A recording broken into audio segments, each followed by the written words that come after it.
Hey, welcome. I'm really glad you're here with me today. Wherever you are right now, walking down a busy street, sitting quietly in your room, maybe even washing dishes or lying awake at night, thank you for sharing this time with me.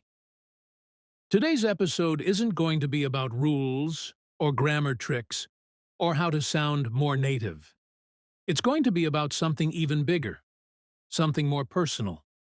Something I wish someone had told me years ago when I first started learning English.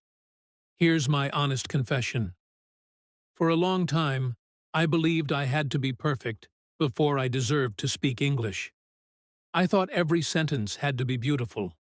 Every word had to be correct. Every pronunciation had to sound effortless. And if it wasn't, I told myself I should just stay silent. I waited, and waited, and waited. I thought fluency was a finish line, and I wasn't allowed to open my mouth until I crossed it. But let me tell you something I learned the hard way. You don't have to be perfect to survive in English. You don't have to know every word. You don't have to use fancy sentences.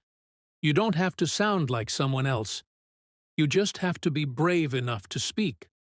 Because the truth is, fluency doesn't start with perfection. It starts with survival. With trying, with trusting yourself enough to say something, even when it's messy and broken and full of doubts. And that's what today's story is all about. So I want you to think about this. What if you could survive, even when your English isn't perfect? What would that change for you? What fears would disappear? What new doors would open? Let's dive into it together. I didn't always know how powerful imperfect English could be. For a long time, I lived in a prison built out of fear. Fear of saying something wrong. Fear of hearing someone laugh. Fear of seeing that polite but awkward smile people give you when they don't understand what you're trying to say. And because I was so afraid of making mistakes, I stopped myself from speaking at all. I would sit in English class, heart pounding, knowing the answer, wanting to raise my hand, but freezing in place because the sentence didn't sound perfect in my mind. At restaurants, I would point at the menu instead of ordering out loud. In conversations, I would nod and smile, pretending to understand every word, even when I didn't. It wasn't that I couldn't speak. It was that I was too terrified to speak imperfectly. And you know what that fear did to me? It made English heavy. It made every word feel like a mountain. It made every conversation feel like a test I wasn't ready for. I started believing that English wasn't for me, that it belonged to people who were smarter, braver, faster. Not people like me who got nervous just trying to say a simple sentence. It made me feel small. And the saddest part is, it made English feel like a wall between me and the world, when it could have been a bridge.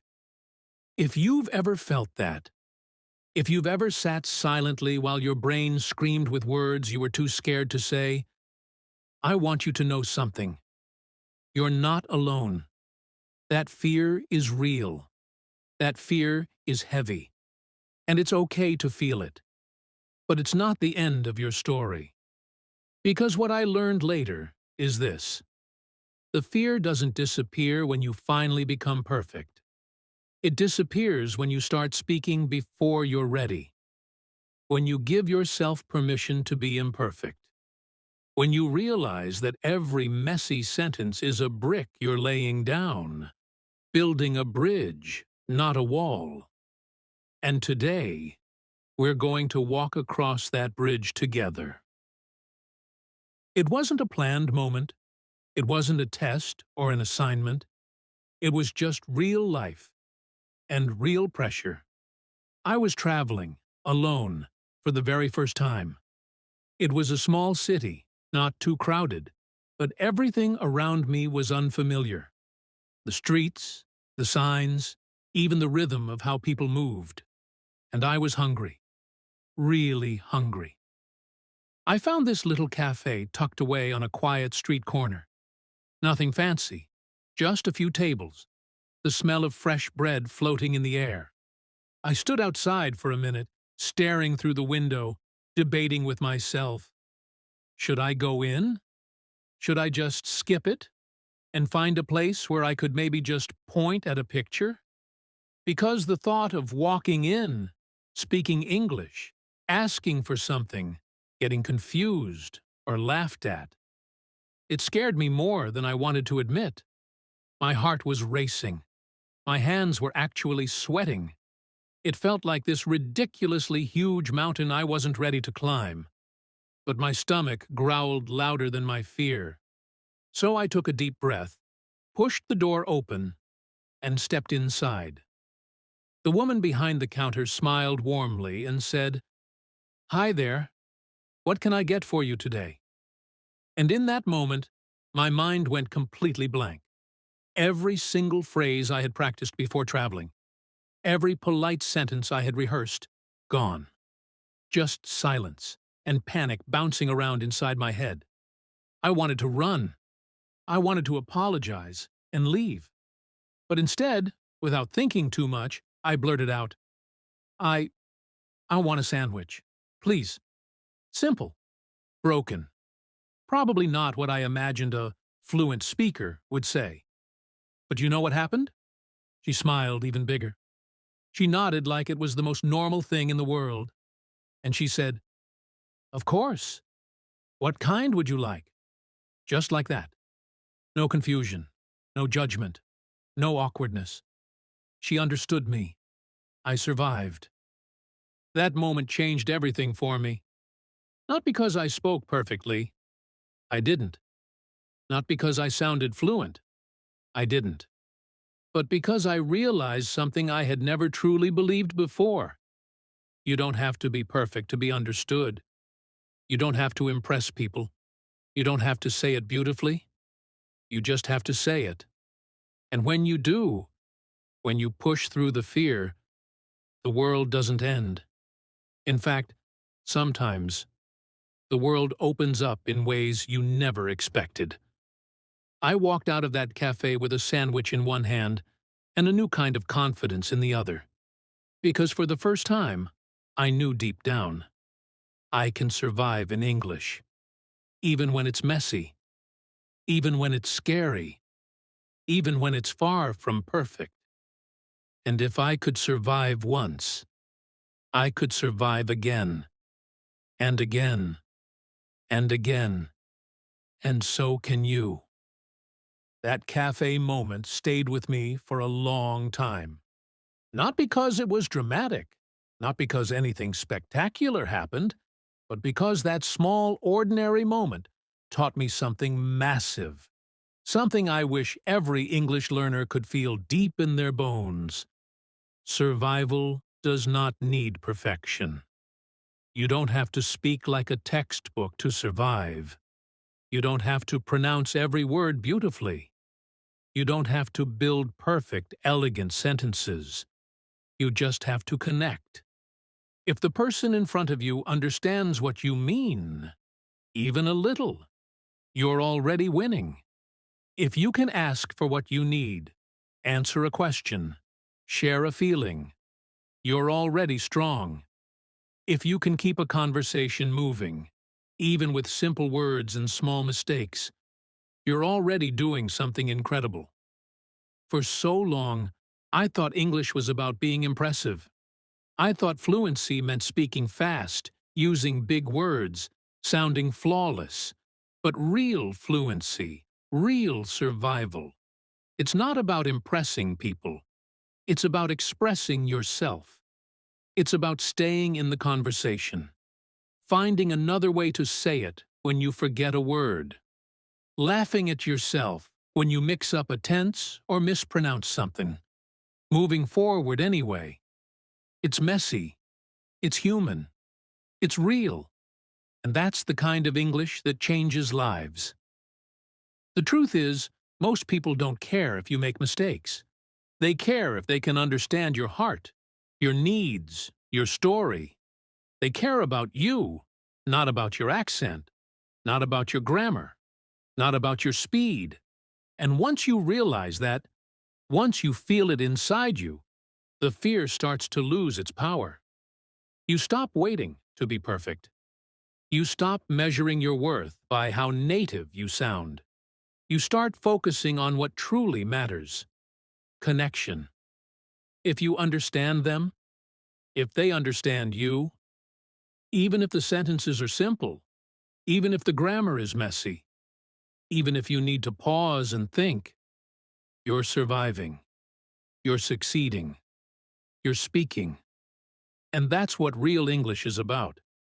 It's not about showing off. It's about showing up, just like you're doing right now. One of the biggest myths I believed for a long time was this: native speakers are judging me.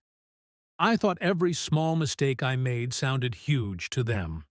I thought every grammar slip, every strange pronunciation, every missing article was like a bright, flashing sign that said, "This person doesn't belong." I lived with that fear like a heavy weight on my chest every time I opened my mouth. But you know what's funny? The more real conversations I had with native speakers, the more I realized something that completely changed my world. They didn't care about perfection, not even a little bit.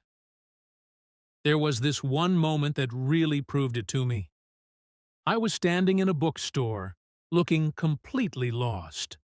I needed help finding a specific novel for a class project, but I couldn't remember the exact title. And to make it worse, my brain froze when I tried to explain it. I stumbled through a messy sentence. It's it's a story about a boy. He go no, he goes he goes to magic school and there's spells and wizard. Something like that.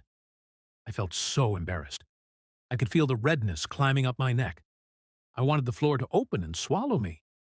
But the woman at the counter, she didn't laugh. She didn't look annoyed.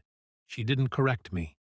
She smiled warmly and said, "Oh, you mean Harry Potter, right?" And just like that, connection. Not because I spoke beautifully, not because I impressed her, but because I tried. Because she cared more about helping me than judging my grammar. After that, I started paying attention. I realized native speakers were usually patient when I needed time to find my words, supportive when I mixed up tenses, encouraging even when my sentences were awkward. They didn't need me to sound perfect. They just needed me to be willing to communicate. They respected the effort. They appreciated the courage it takes to speak in a second language. They met me halfway. And the more I experienced that, the more I stopped obsessing over tiny mistakes. Because real conversations aren't about getting an A+ on an invisible test. They're about understanding, laughing together, helping each other, sharing little human moments. And you don't need perfect grammar to share a moment. You just need heart. So, next time you feel yourself freezing up, worrying about every tiny mistake, remember this: native speakers are rooting for you more than you realize. They're not sitting there with a red pen, ready to correct you. They're listening. They're connecting. They're willing to meet you exactly where you are. And honestly, that's what real communication is all about. Not perfection, presence, patience, connection. And you're already closer than you think. For a long time, I thought broken English was something to be ashamed of. Every time I forgot a word, every time I mixed up past and present, every time I struggled to finish a sentence, it felt like proof that I wasn't good enough. I thought, maybe I'm not smart enough for this. Maybe I'll never really belong in this language. But looking back now, I see it so differently. Now, I realize something I wish I had understood from the very beginning. Every broken sentence was not a failure. It was proof of my courage. Every time I spoke with broken English, I was doing something brave, something most people never dare to do. I was stepping into a new world, with nothing but a handful of words, a lot of heart, and the willingness to look a little messy. That's not weakness. That's strength. Because broken English means you're not hiding. You're not waiting for permission. You're not standing safely on the sidelines, waiting to be perfect. You're in the game. You're playing. You're moving forward. And even if your words stumble, even if your sentences fall apart halfway through, you are still speaking, still showing up, still daring to be seen. I remember one conversation especially. I was trying to explain something important about my family to a new friend. I didn't have all the right words. I struggled. I hesitated. I apologized 1,000 times. But I kept going. And when I finally finished, after what felt like a lifetime of broken sentences and hand gestures, my friend didn't laugh. She just looked at me and said, "Thank you for sharing that with me." Not, "Thank you for speaking perfect English." Thank you for sharing yourself, for trying, for trusting. That moment stayed with me. Because broken English didn't close the door to connection, it opened it wider. It made the conversation more human, more real. So, if you're speaking English right now, if you're struggling through sentences, searching for words, fixing mistakes mid-conversation, I want you to hear this. You're not weak. You're not failing. You're growing stronger than you can even see right now. Because every word you fight for, every phrase you patch together, every sentence you finish even when it feels ugly, is a brick in the foundation of your future fluency.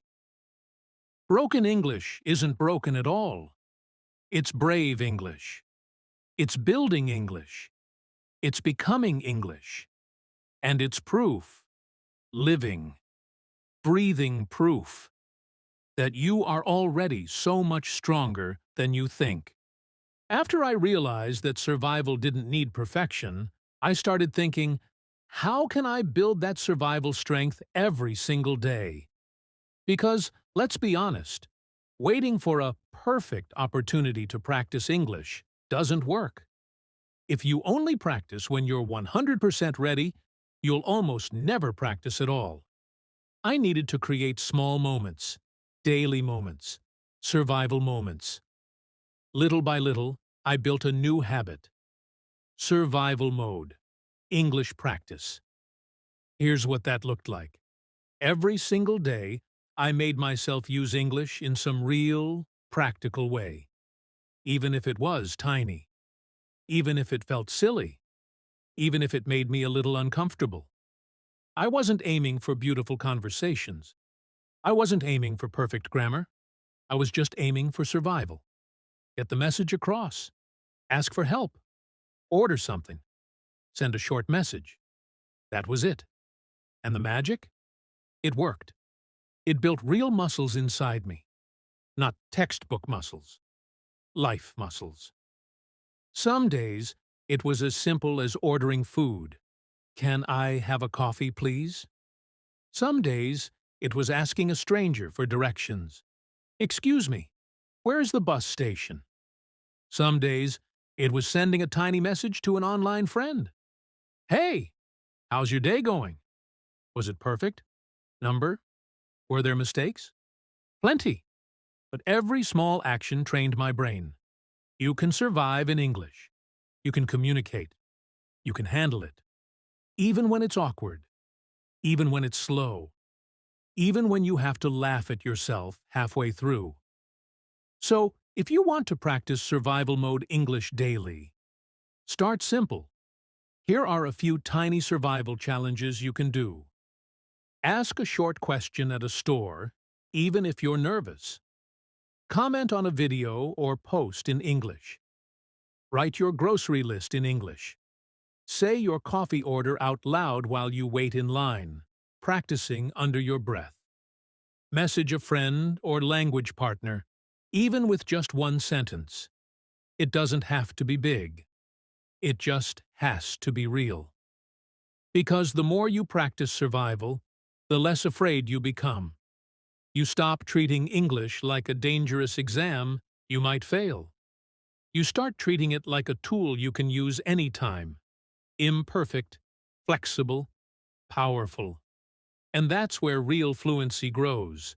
Not from memorizing complicated grammar charts, but from living inside the language, one brave, messy, beautiful day at a time. In the beginning, I used to think progress had to look big, like passing a difficult exam, like giving a perfect speech, like impressing native speakers with flawless conversations. But the truth is, most real progress doesn't feel big at all. It feels small. It feels quiet. It feels almost invisible. And if you don't learn to see it, if you don't learn to celebrate it, you'll miss the fact that you're growing every single day. I remember one day I was at a train station, standing in line. I needed to buy a ticket, and my mind was racing with panic. What if I say the wrong thing? What if they don't understand me? What if I embarrass myself? But I took a deep breath, walked up to the counter, and said, "Hi, I'd like a ticket to the city center, please." Simple, not fancy, not even grammatically complex. But it worked. The woman behind the counter smiled, printed my ticket, and handed it to me without a second thought. I walked away, holding that tiny piece of paper. And I wanted to cry. Because it wasn't just a train ticket. It was a victory. A moment where fear didn't win. Where survival beat perfection. Where connection mattered more than mistakes. And that's what small wins are made of. They're the tiny sentences you speak when you're terrified. They're the messy messages you send instead of staying silent. They're the moments you ask for help, order your food, answer a question, even when your heart is pounding and your grammar isn't perfect. Every single one of those moments deserves to be celebrated. Not later, when you're better. Not someday, when you're fluent. Now, today. Because survival is success. If you're building a daily English practice, I want you to create a new habit. Celebrate every tiny victory. Write it down. Smile about it. Tell a friend. Whisper, "I did it" to yourself in the mirror. Even if it's as small as saying thank you in English without freezing. Asking a question, even if you had to repeat yourself. Understanding part of a conversation without needing to translate every word. Those are not small wins. Those are huge wins. They are proof that you are alive inside this new language, that you are moving forward, that you are becoming stronger. Fluency isn't made of giant, dramatic leaps. It's made of 1,000 tiny steps. Quiet, clumsy, courageous steps. And every step deserves to be honored. Because you're not just surviving. You're becoming unstoppable. There was a time when every mistake I made in English felt like a disaster. I'd say something wrong. Someone would pause, maybe correct me gently, and inside, I would shrink. I would replay the mistake in my mind for hours. I would feel ashamed, embarrassed, frustrated with myself. Why can't I get this right? Why do I keep making the same errors? Maybe I'm just not good at languages. I treated every mistake like proof that I was failing.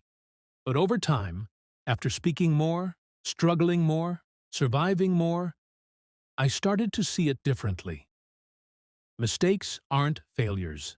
Mistakes are evidence. Evidence that you're in the arena. Evidence that you're trying. Evidence that you're learning something real, something messy, something alive.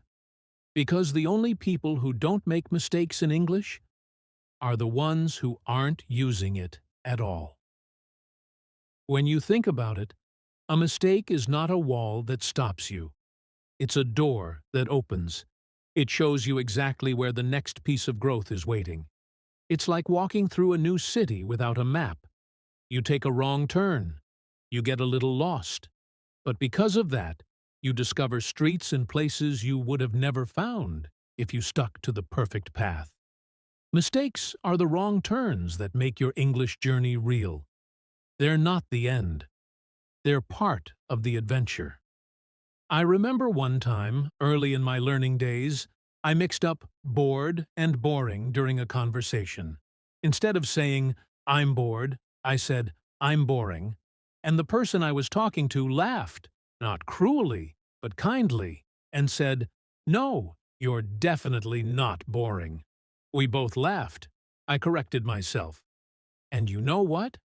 I never forgot the difference between bored and boring again, because that mistake burned it into my memory in the best way. It wasn't a failure. It was a moment of connection, a lesson I carried with me forever. If you're afraid of making mistakes right now, I want you to shift the question in your mind. Instead of asking, "What if I make a mistake?" ask, "What can this mistake teach me?" Because every mistake you make is a message. It's a whisper saying, "Hey, you're moving forward. Hey, you're brave enough to try. Hey, you're alive inside this language." So don't run from your mistakes. Celebrate them. Laugh about them. Learn from them. Love them as proof that you're walking your path with open eyes, open heart, and fearless spirit. Because in the end, your mistakes are not a record of failure. They are a map of your courage. And every mistake you make is one more step toward the fluent, confident speaker you're already becoming. If you've made it this far, if you've listened with your heart open, if you've walked with me through all the messy, beautiful, real parts of learning English, I want you to stop for a second, right here, right now, and breathe. Because you need to hear this, maybe more than anything else I could ever say. You are stronger than you think, stronger than your mistakes, stronger than your fears, stronger than the doubts that whisper you're not good enough, stronger than every awkward conversation, stronger than every forgotten word, stronger than every moment you felt small, lost, or invisible. You are so much stronger than the story your fear tries to tell you. You're here. You're still learning. You're still showing up. Even when it's uncomfortable. Even when it's scary. Even when no one else can see how hard you're fighting inside. And that's not weakness. That's not failure. That's power. Speaking English isn't just about language. It's about believing you deserve to have a voice in the world. Even when the words come slowly. Even when the sentences don't sound perfect. Even when your hands are shaking and your heart is racing. You're not waiting for permission anymore. You're taking up space. You're building bridges. You're reaching out into a bigger world with your real, human voice. And nothing could be braver than that. Maybe today your English feels messy. Maybe today your sentences feel broken. Maybe today you still doubt if you'll ever be good enough. But from where I'm standing, you are already more than enough. You are already winning. You are already living inside a story that most people are too scared to even begin. So when the fear comes, because it will, and when you feel small again, because you will, I want you to remember this. You survived. You spoke. You connected. Even when it was hard. Even when it wasn't perfect. And that means you can survive again. And again. And again. Until one day, you'll look back and realize you didn't just survive in English. You built a whole new life with it. And every brave, broken, beautiful sentence you ever spoke was part of the foundation. Thank you for being here. Thank you for sharing this journey. Thank you for believing, even if it's just a tiny spark inside you, that you are capable of so much more than you know. And please, never forget, you're not just learning English. You're learning how powerful you already are. And that's the most important lesson of all.